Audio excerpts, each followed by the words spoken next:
I'm Savannah Cline, and I will be talking to you about some of the issues that mesothelioma patients and their families deal with. My topic today is mesothelioma information on the internet and how you find the truth. So perhaps some of you have heard the saying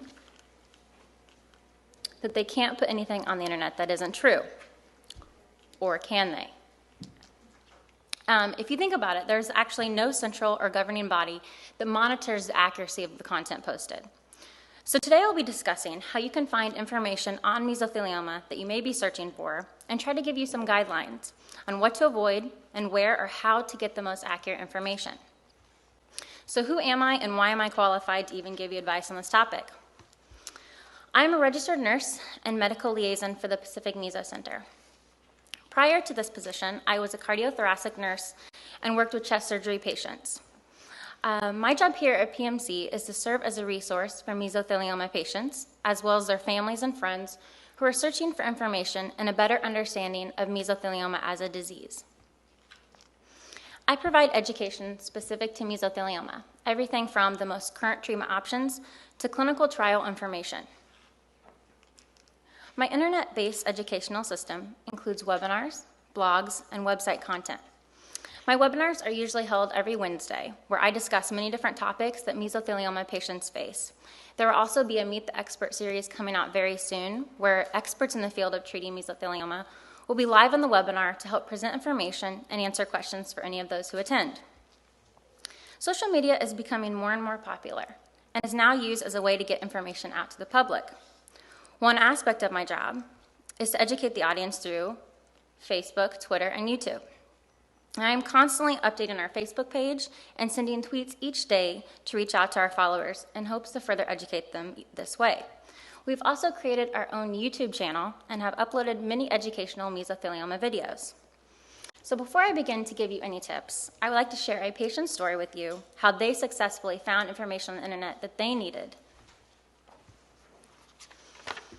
So patient Joe Veteran, or JV as I will refer to him throughout this story, who lives in California, Northern California, found our website that led to receiving treatment at the West Los Angeles VA Medical Center. I received a call from a family member of JV, who was seen at the VA in Northern California. The medical team there had originally thought it was mesothelioma, but after 3 weeks of testing, it was determined that JV did not have this disease. They did not know what this patient had or how to treat him. So he was sent home in pain and depressed. Family member of JV was the one who went to the internet for help. They were able to find the Pacific Meso Center's website, and then we were able to redirect them to the West LA VA to be treated by Dr. Cameron and his team. JV was then quickly and accurately diagnosed with malignant pleural mesothelioma and is now being treated appropriately and aggressively. And this is a perfect example how one who received no referral was able to go to the internet, find our website, and receive the care that they needed and deserved. In the end, this is a story of success. However, this does not always happen. So let's say that you've just been diagnosed with mesothelioma. You have no idea what it is, where you got it, or how to even pronounce it, and you want to know more. One of the first things you do in this day and age is go to your computer and search for mesothelioma. Now, I'm just using Google as an example here, but obviously there are many other search engines that you can use. But just so you have an idea of how many searches are done, you can see that in 1998, there were 9,800 average searches done per day just in Google's first official year. By 2011, those numbers have increased tremendously. And this just goes to show you that people are relying heavily on the internet for their information, and that includes their medical information. So let's say you are searching for mesothelioma on the internet, and this is what comes up. Now, I've covered up the real ads and the search results to avoid offending anyone, but shown in dark blue are the sponsored ads and sponsored sites that appear at the top and on the right with this search. At the bottom are the search results in light blue. And you can see that before you even get to the search results themselves, you are bombarded with ads that aren't necessarily there to give you the most accurate information. These ads are tailored to the particular word or phrase that you entered into the search bar. These ads are referred to as Google AdWords. The interest in mesothelioma is steadily increasing, and more information is becoming available on the internet. Now, the key is to know how to sift through all of the websites, their sponsored ads, inaccurate or biased information, and find the truth. But when it comes to inaccurate or biased information and sponsored sites, it can get very competitive. Basically, companies pay Google AdWords to advertise their business next to specific keywords that were entered by users. According to the founder of WordStream Inc., the word mesothelioma falls into one of the most expensive categories, sometimes going for as much as $900 a click for the top ad spot. And you need to be aware of this because this means that companies may pay a lot of money to get their advertisements to appear before the search results. This may suggest that they are out for your business instead of your well-being. It is important to note that usually medical or educational websites do not pay money and therefore may sometimes not appear high on the search list. This makes it particularly difficult for organizations like ours who cannot pay for such expensive advertising. So when I searched for mesothelioma myself, I found this website listed within the ad section. Now, just looking at the homepage, you do not see any information listed such as an About Us or Who We Are tab. There's also nothing listed on the site that indicates who owns or sponsors it. But you can see that they provide information about what mesothelioma is, treatment options, doctors and cancer centers, and even a mesothelioma patient guide. But more importantly, you still have no idea who these people are and what qualifies them to give you accurate information. But at the very bottom of this site, you can find their disclaimer, where it states very clearly that it is not a substitute for professional medical advice, diagnosis, or treatment. And this is the type of fine print that you must look for. So when it comes to information on the internet, you must read the fine print, even more so when it comes to one's health. Now, I want to explain how to break down a website URL to determine where you're getting your information from. Now, when you see a website URL, look at the very end, at the suffix. For example, if a website ends in .gov, it is a government website that only the government can get. If it ends in .edu, it is an educational institute that only educational institutes can get. .orgs are nonprofits or organizations. .net are technology-based networks, and .com are businesses.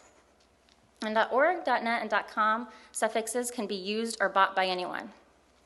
Now this means that you have to actively try to figure out who is providing this information. Also, you must look within the URL itself. Trusted companies usually have a portion of their name within the URL. For example, the National Cancer Institute's website is www.cancer.gov, whereas this law firm has purchased www.mesothelioma-navy.org. Now, this site, they did not include any of their name within the URL itself. Now, I'm not suggesting that you avoid this law firm's website. Just be aware that your information may be coming from a non-medical source. So when one is doing research online, you must investigate who it is that you're getting your information from. Remember to look closely, even at the sites that have a .org suffix. Do you know who they are? Do they have an About Us or Who We Are tab? And you must also be careful when you come to websites that have a live chat box like this one here. You should consider that the information they may provide may not be coming from someone with a medical background. And I want to point out that you may see a box similar to this one as well that claims that they are available 24 hours a day to answer any questions. For instance, you should be suspicious if a .org or a nonprofit has this on their website. Ask yourself, who is this person? Are they a medical professional? And how can a nonprofit even afford something like this? Because I can tell you, as one, we certainly cannot. But let me tell you about some of the things that we offer for those who are seeking accurate medical advice. We have many resources available. As Claire mentioned, we have our roadmap. Now, this is one of the many great resources we provide our patients at PMC. This booklet is a collaboration between myself and Claire Cameron, our executive director, and our scientific and medical advisory board. Now, when someone is diagnosed with a serious illness such as mesothelioma, one of the most difficult challenges is finding detailed and accurate information in one place. The diagnosis requires you to gather a huge amount of highly complex knowledge, decide between many specialists, and make crucial treatment decisions. Now, this book is designed to make all of those tasks easier by providing information surrounding every aspect of this disease. Another important resource we offer our patients is our first Meso Connection Program. This program was created because sometimes patients find comfort in speaking to those who have already been through this diagnosis, the whole process before.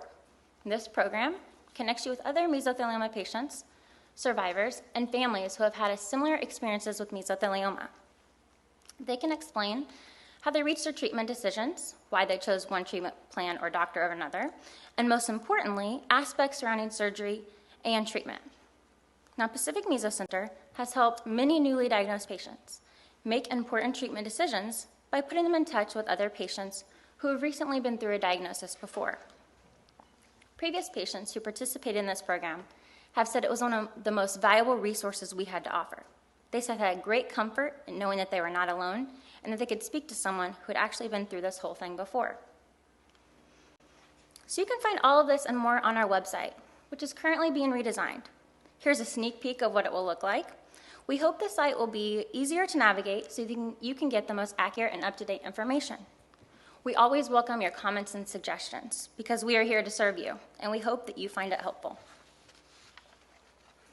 So just to wrap up, here are some final take-home messages. There are plenty of law firms out there that own or sponsor mesothelioma websites, but I want to make it clear that I'm not suggesting you avoid these legal sites or legal representation if faced with this terrible disease. I am only suggesting that you use educational and medical sites for your educational and medical questions. You should keep these two things separate. Remember, it is okay to get a second opinion, and you should always go to a center of excellence when it comes to mesothelioma treatment and when it comes to the legal issues. It is important to investigate your legal options. You want the best doctor just as much as you want the best lawyer, or the other way around. You remember to look for red flags when navigating websites on the internet. Because yes, they can put anything on the internet that may or may not be true.